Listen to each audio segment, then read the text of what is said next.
As many of you already know, I lived on Earth for 5 years, as a kid, from age 8 to age 13, so I can relate to some of the problems you face living there. Although I am conscious that being there as a kid, I did not face the challenges associated with pure survival, I mean adult responsibilities, such as making money. But I did face social challenges even at that age, where I couldn't fit into my role in a public school, and with my friends, teachers, and peers. But unlike many starseeds, I was always fully conscious of my non-human identity. But, with all that hardship associated with living on Earth, why even bother incarnating there as a starseed, or as in my case as a step down? Although it is impossible to fully corroborate or prove, there are many points and reasons to decide to live on Earth for some time, as a step down, or for a lifetime or two as most starseeds do. Those points are widely known, at least where I am, from a non-human perspective, and some others are also known on Earth, and have also been mentioned before by countless spiritual workers, but from where I am, up here, still involved with Earth affairs, but no longer immersed in them, they are taken as truths solely because of their consistency and because so many people who have been on Earth state them as truths because that is their experience. Although I clearly see why it is said so, Earth is not a prison planet. Souls chose to incarnate there because they can achieve enormous spiritual and soul consciousness and awareness advances in a short time, I mean a short period of time from the experimental point of view of the soul, of course. Souls choose to incarnate on Earth or to go to live there, on their own, and willingly. And they don't enter Earth because of some sort of masochistic, or self-destructive tendency, they do so because they are perfectly aware of the huge benefits that living there will give them. But what are those benefits exactly? Like it or not, we all live immersed in an existential realm that is based on duality. Without it we cannot relate to anything, or contrast anything, because as individual souls who have the experimental perception of being something other than Source itself, we are not ready for the experience of total unity, of a total and complete oneness, as that would logically bring about the very destruction of our unique identity as souls, and therefore of who we are. Living on Earth gives us an immense contrast experience with everything, and about everything. That alone furthers our soul expansion a lot. As many people who remember their past lives have stated, when they die they are welcomed by their loved ones who have passed on before them, and they feel as if they were completely wrapped in love, so dense and thick it feels as if they were immersed in dense liquefied love at its purest. It is said that simply that experience is the product of the strong contrast of everything that is not love on Earth, and in itself, that experience of being immersed in so much love is worth going through a whole incarnation there. This thick and strong liquid love experience, as I interpret it, is the result of the soul fully realizing that it was all worth it, a strong feeling of arriving in the spirit world, our true home, and that exact intense love feeling is also clearly the result of the acceptance and integration to the etheric field the soul is experiencing. But living on Earth, and all the undeniable and inexcusable hardship and pain it is associated with, is not meant to be endured only to receive some sort of heroic award when it is all over, because life on Earth can also be extremely pleasurable and rewarding in itself, during each and every day during a lifetime there. It is only a question of how we as souls interpret things, and what happens to us there. That is why it is also widely said that Earth is a school for souls, so they can learn how to manipulate the energy field, so they can gain experience manifesting and altering their reality to their advantage, and to the convenience of those they love. But contrary to what many say, Earth is not a school for very young souls who need to be immersed in a slow and pasty realm so they don't manifest their chaotic and illogical thoughts and wants in an immediate way. For example, a young soul may want an elephant, and if it could manifest it immediately, then it would have a full-size African elephant right there in their living room, in their little flat on the 7th floor in downtown London, with all the enormous problems that would cause. In reality, all the experimental evidence souls have been able to share, and with the data we can add to that, Earth is indeed some sort of school for souls, but it is for the most advanced and experienced ones, those who hold the necessary knowledge and experience to face such a tremendous challenge such as the one living there. This I just said is backed up not only by what countless souls have said, by those who remember past lives and also remember what it was like to be in the astral, but it is also corroborated by all the living and breathing souls who are back with their stellar families, returning from having their experience on Earth. And this is also corroborated and backed by what is commonly known by countless non-human stellar races who have Starseeds family there on Earth. From our point of view up here, we know that Earth is the hardest place to incarnate and to live in. It is incredibly demanding in every way, and only the strongest dare go in there, and only the very elite dares to live there for an entire incarnation.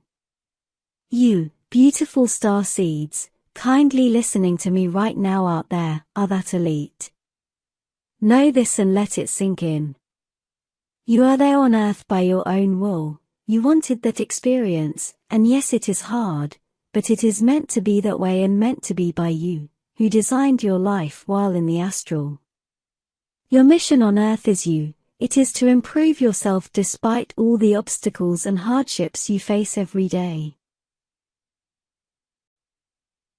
Your soul needs that stimulus to grow, to become even stronger, and to understand how to manifest what you want and need out of virtually nothing and against the current. Even with all those obstacles, pain, and suffering, countless souls learn to manifest a great life for themselves and their loved ones, not despite those so-called opposing forces, but precisely because of them. For the enormous sense and feeling of accomplishment that comes with it.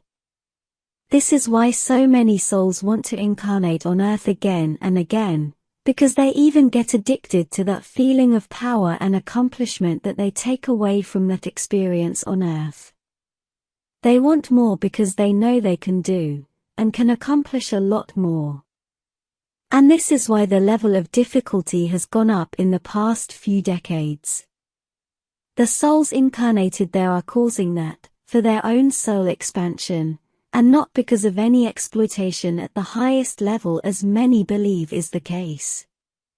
Of course, there is exploitation and of course, there is cruelty, suffering and unfairness. I'm not denying the obvious, but bear in mind that I'm talking from the highest possible point of view we can attain, and I mean from the point of view of what is known to be the highest cause and reason for everything that is going on Earth. Everything has its genesis and everything starts in the spirit world, and as I have explained before, things, events and circumstances are not seen from the same point of view and do not hold the same meaning or value, when seen from the point of view of a soul incarnated in Earth or from the point of view of that very same soul when in the spirit world. The value and the meaning of things and events, of pain and suffering differ a lot depending on what side we are on. Like it or not, this is a constant, and can be seen as vastly unfair for the souls who are in a living body on Earth, almost as if their suffering did not matter. But then again, it all depends on how you see and how you interpret things. As I said above, souls incarnated there are who are causing all the hardship for themselves, for their own soul expansion, and not because of any exploitation at the highest level, but it can also be said that they are exactly that higher level. From the point of view of how souls experience time, a whole lifetime on Earth is but a blink of an eye, a finite and short experience that will benefit them a lot, like taking in a sour pill, that tastes terrible. But after you take it all your manifestation and energy manipulation powers will be upgraded. You end up being so augmented that you don't care what that pill tastes like, you simply see the benefits and even want another. Don't expect to be able to change the world for the better, and don't expect people to understand you, or to see your much more expanded points of view.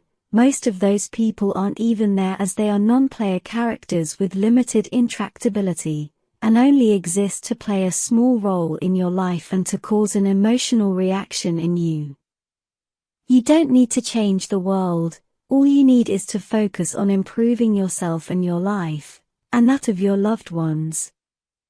And the world will change around you.